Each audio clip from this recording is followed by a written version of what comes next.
Any کو جب پتہ چلتا ہے کہ ساس نے جو دھمکی ایمل کو لگائی تھی وہ سچ بھی کر دکھائی ہے اور اگلے ہی ہفتے آئمہ اور شہریار کی شادی بھی طے کر دی ہے، تو وہ کالج جانا کینسل کر دیتی ہے اور ماں سے کہتی ہے کہ آپ بے فکر ہو جائیں، میں گھر جاتی ہوں اور میں سارا معاملہ ٹھیک کروا دوں گی، ایمل کا گھر تباہ نہیں ہونے دوں گی میں۔ اور جیسے ہی وہ باہر نکلتی ہے تو باہر آفان بھی اسی کو ہی لینے کے لیے وہاں پہنچا ہوتا ہے۔ یہ آفان کے ساتھ گھر چلی جاتی ہے تو سامنے ہی اس کی ملاقات آئمہ اور دردانہ سے ہوتی ہے۔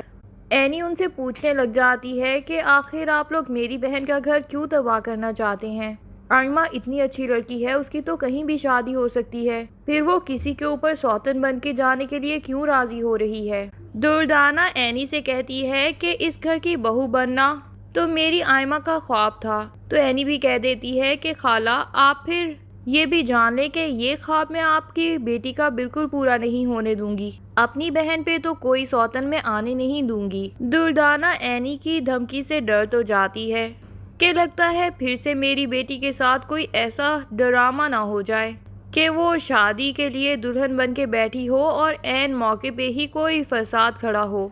لیکن جس اعتماد کے ساتھ فاخرہ نے اس دفعہ اسے وعدہ کیا ہے تو دردانہ کو یقین ہے کہ فاخرہ اپنی بات سے پیچھے نہیں ہٹے گی اور نہ ہی شہریار کو اس بار اپنی بات سے پیچھے ہٹنے دے گی۔ اب اینی شاید یہ سوچ کے بیٹھی ہے کہ ساس کو ایشو تو یہی ہے نا کہ ایمل کی کوئی اولاد نہیں ہو سکتی، اسی لیے وہ شہریار کی دوسری شادی کروانا چاہتی ہیں۔ تو اینی کا پلان یہ ہے کہ وہ عمر کو ایمل کے سپرد کر دے گی تاکہ ایمل کو بے اولادی کا طعنہ نہ دے سکے کوئی بھی۔ ادھر ایمل نے بھی رو رو کے برا حال کیا ہوتا ہے، اسے پتا چل چکا ہے کہ شہریار خود بھی اب اس شادی میں انٹرسٹڈ ہے اور شاید وہ بھی یہی چاہتا ہے کہ اس کی دوسری شادی کروا دی جائے تاکہ اسے اولاد کی نعمت نصیب ہو، تبھی تو وہ آئمہ کو شاپنگ کراتا پھر رہا ہے۔ ایمل تو اتنی دکھی ہوتی ہے کہ وہ گھر ہی چھوڑ کے جانے والی ہوتی ہے، لیکن یہ آفان ہی ہوتا ہے جو اس کو روک لیتا ہے کہ ایمل بھابی اگر آپ گھر چھوڑ کے چلی جائیں گی تو سمجھیں آپ نے تو میدان ہی خالی کر دیا آئمہ کے لیے،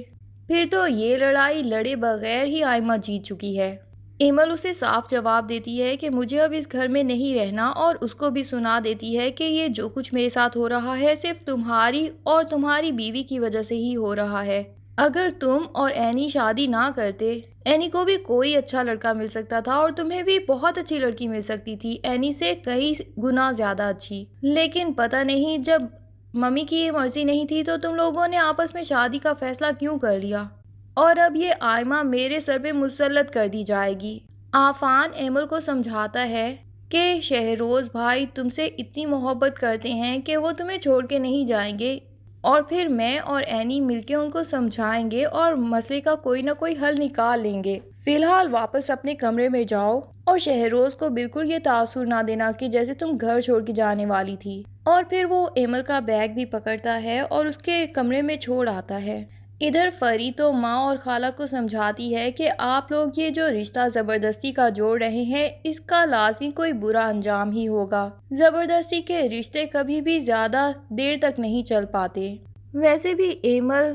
جب ساس سے سن چکی کہ ساس خود ہی شہریار کی دوسری شادی کروا دینا چاہتی ہے تو وہ تو صاف بددعاؤں پہ اتر آئی اور بددعائیں بھی اسی بیچاری فری کو ہی دے رہی تھی۔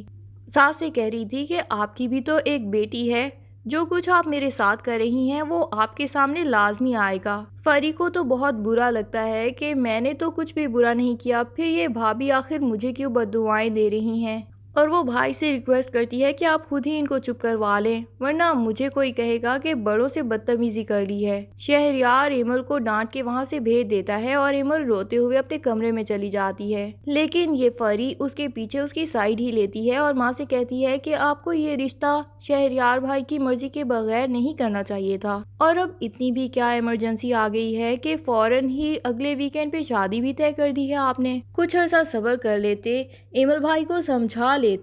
اور ان کی رضامندی کے ساتھ اگر یہ شادی کر دی جاتی تو پھر شاید کوئی مسئلہ نہیں ہوتا۔ اب آپ لوگ جو کر رہے ہیں اس کا لازمی کوئی نہ کوئی ہنگامہ تو کریٹ ہوگا ہی، اس ہنگامے کے لیے بھی مینٹلی تیار رہیے گا۔ دردانہ کو تو بہت ہی زہر لگتی ہیں فری کی باتیں اور وہ کہہ دیتی ہے کہ فری تم تو ابھی چھوٹی ہو نا، تو بچوں کو بڑوں کے معاملات میں آنا نہیں چاہیے، اس لیے چپ کر کے بیٹھ جاؤ۔